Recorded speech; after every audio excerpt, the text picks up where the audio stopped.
Hey, c'est Mystique et je vous retrouve aujourd'hui pour vous présenter le manga Balzar, la guerre dans le sang.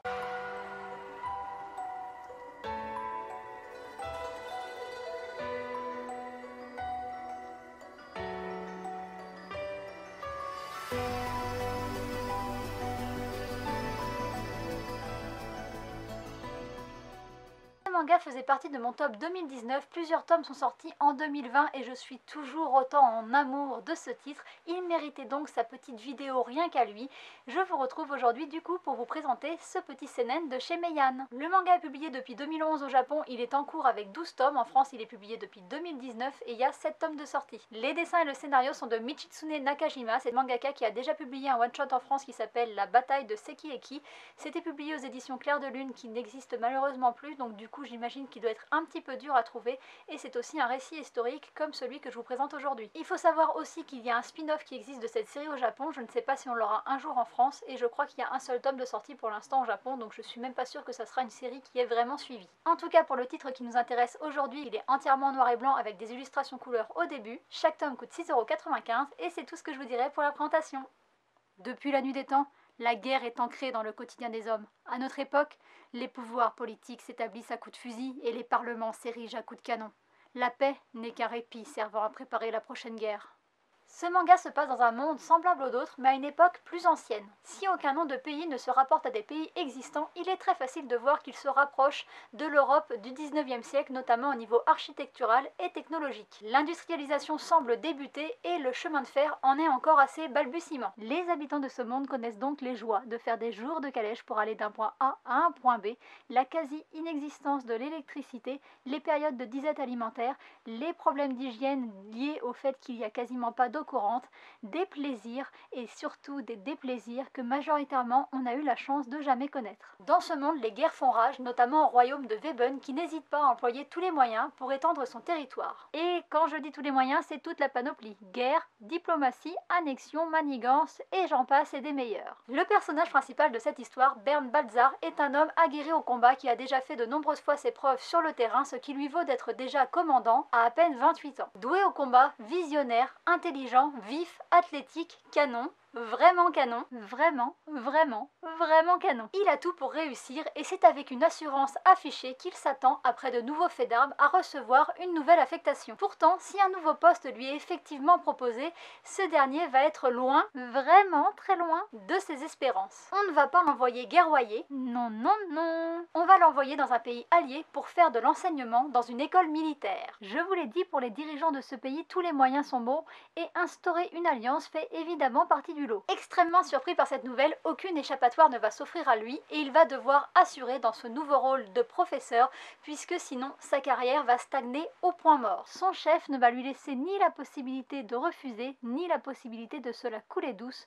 Serait-il jaloux de son incroyable beauté? C'est fort possible. Aussitôt cette nouvelle apprise, notre héros va prendre la route pour rejoindre l'école qui doit l'accueillir et qui est située au Baseland. Un état qui n'a pas connu la guerre depuis plus de 50 ans mais qui est assez peu développé au niveau technologique, c'est assez rustique. Si de prime abord sa mission pourrait paraître simpliste, il n'en est rien puisqu'il va vite se rendre compte que la tâche va être ardue. D'une part parce que le pays est en paix depuis tellement longtemps que les élèves ne sont pas du tout préparés à la réalité du terrain et au combat. Et avec ces méthodes, je peux vous dire qu'il va mettre carrément un coup de pied dans la fourmilière qui va lui valoir bien des problèmes. D'autre part parce que dès son arrivée, il va constater qu'une partie de la population n'adhère pas à la nouvelle alliance qui est faite entre l'empire de Weben et l'état du Baseland. Cela laisse donc présager de nombreux rebondissements à venir. En plus de cela, les méthodes d'enseignement de Balzar vont venir défrayer la chronique malgré leur redoutable efficacité. Je peux vous dire qu'il va en charmer certains et en énerver beaucoup d'autres. La rançon de la gloire. Lui qui pensait être presque rétrogradé va se retrouver au milieu d'une intrigue géopolitique bien plus grande qu'il n'y paraissait. Pour suivre tout cela, je vous invite fortement à lire ce très bon manga et à découvrir ce superbe homme qui n'a, à mon plus grand regret, malheureusement jamais existé. Pour vous donner mon avis, comme d'habitude, je commence par les dessins et je dois dire qu'ils sont tout simplement magnifiques. Presque aussi beaux que le merveilleux commandant Balzar. Rien que les couvertures sont toutes très belles et très détaillées et on y retrouve tout de suite le style de l'auteur qu'on va avoir à l'intérieur. Quand on sait que c'est la première série longue de cet auteur et qu'il prend la peine de s'excuser pour les maladresses qu'il aurait pu commettre à l'intérieur,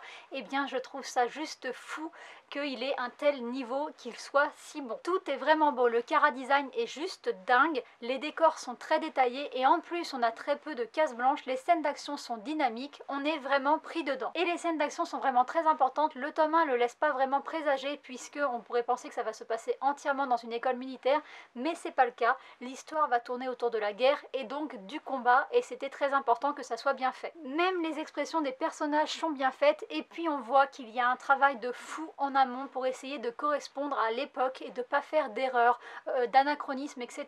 L'auteur nous fait voir ses recherches et c'est vraiment très très détaillé comme j'ai déjà dit, mais c'est vraiment un travail qui doit être titanesque. En plus de tout ça, on a des pages couleurs au début et par exemple l'illustration du tome 1 est vraiment très belle dans un style ancien et ça fait toujours plaisir de voir le beau commandant Balzar sur une petite illustration couleur. Personnellement, au niveau du dessin, pour moi ce manga ça a été une grosse claque, j'en ai pris plein la vue. Et au niveau de l'histoire, c'est aussi un énorme coup de cœur, je l'ai déjà dit, ce titre faisait partie de mon top 2019 et arrivé au tome 7, je suis toujours aussi fan du titre. Et aussi folle du commandant. Quand on lit les bonus, on apprend qu'à l'origine l'auteur voulait faire une série de petites histoires qui tournaient autour de l'Europe du 19e siècle et de la guerre et on va voir qu'au fil des tomes, il va avoir un fil rouge qui va arriver. Le tome 1 est donc plus là pour poser les bases, nous présenter les personnages, leurs interactions, comment fonctionnent les pays et puis au fil de la lecture, on va avoir le développement de l'intrigue et l'arrivée d'un antagoniste et plus on lit, plus c'est intéressant. Au niveau des personnages, je pense que j'ai pas besoin de vous faire un dessin, vous l'aurez sans doute compris, je suis carrément fan du commandant Balzar,